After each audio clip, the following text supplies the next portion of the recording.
Magandang gabi, pambungad sa ating newscast. Hindi bababa sa 2 Pinoy ang ginagamot matapos madamay sa sigalot na pumutok sa Israel nitong weekend. 7 OFW naman ang hindi pa rin makontak at matukoy ang kinaroroonan. Dahilan para mabalot ng pangamba ang Pinoy community doon. Ang balitang A to Z mula kay Ian Maghanoy. Kung dati ay kampante pa ang mga OFWs sa Israel na sina Glyza at Lourdes na kaya silang ipagtanggol ng Iron Dome ng puwersa ng gobyerno doon laban sa mga missile, ngayon kailangan na nilang magsarado ng pinto sa kani-kanilang tirahan at pinagtatrabahuhan sa Tel Aviv sa tuwing tutunog ang sirena. Narinig mo yun, Ma! Mama! Ang tunog na ito, indikasyon ng gobyerno ng Israel na kailangan na ng mga taong magtago sa kani-kanilang bomb shelter upang makaiwas sa panibagong pagsabog sa di kalayuan. Merong mga dating war na po akong na-encounter pero ito po talaga yung nakaramdam kami ng takot. As in, tataasan ka ng balahibo. Kasi po yung dati, parang nakadepende kami sa Iron Dome sa mga army ng Israel. Pero this time po talagang yung anytime, pwede ka nilang barilin. Ngayon, ang kalaban namin ay mismong katabi na namin. Hindi na pulis ang tigapagtanggol. Ikaw na mismo sa sarili mo magtatanggol dahil katabi mo na yung kalaban. Hindi mo alam kung nasa tabi mo, nasa likod mo, hindi mo na rin alam. Tuloy-tuloy pa rin kasi ang pagpapaulan ng rockets ng militanteng grupong Hamas sa Gaza Strip.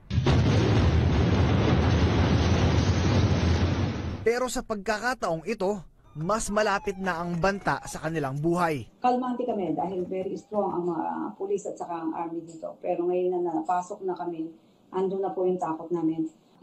Mga bahay po, kailangan po talagang isarado kasi kumakatob din po sila sa mga bahay.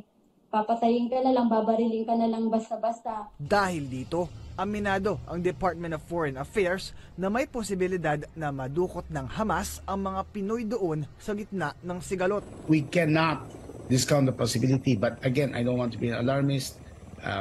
They're not targeting Filipinos. Pero paniniguro ng ahensya, hindi naman daw tinatarget ang mga Pilipinong nasa Gaza Strip, partikular na ang mga Pinoy na nakapang-asawa ng mga Israeli. However, one thing we have noticed is that Filipinos who are in the region are well respected.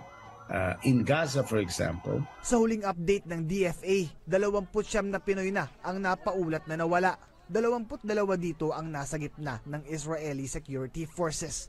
Isa sa kanila ang isinugod sa ospital matapos masugatan sa rescue operation, habang isa naman ay ginagamot pa rin matapos makalanghap ng usok. 7 Pinoy naman ang hindi pa rin natutukoy ang kinaroroonan at hindi pa rin makontak sa telepono o social media. Habang inaalam pa rin ng Labor Attaché and Welfare Officer kung isang Pinoy nga ba ang hawak ng Hamas sa Gaza base sa isang video na kumakalat online. Sa ngayon, nagkakasana ng repatriation plans ang Embahada ng Pilipinas sa Israel kahit hindi pa naman raw ito hinihiling ng mga Pinoy doon. We set up the Task Force Israel 24/7 help desk to account for OFWs in the affected areas.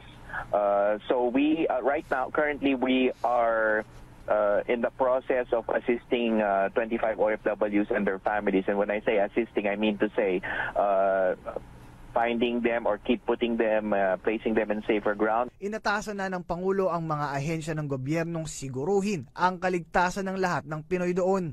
Kinundi na rin niya ang naturang pag-atake at nagpaabot ng pakikiramay sa mga inosenteng biktima. Una nang nag-abiso ang Embahada ng Pilipinas sa Tel Aviv na mariin nitong nirerekomenda ang pagpapaliban ng flights mula sa Pilipinas papuntang Israel hanggat hindi pa humuhupa ang tensyon.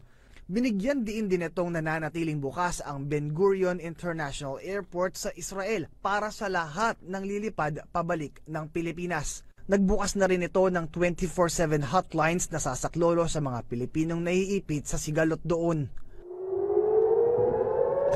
Para sa Balitang A to Z, Ian Maghanoy. Napalitan ng dahas ang Masayasanan Jewish Festival sa Israel nang magpalipad ng libo-libong rocket ang Hamas militant group sa lugar. International community nagpakita ng suporta sa bansang Israel. May balitang A to Z si Billy Torres. Israel will respond with determination and force to their unprovoked war crimes.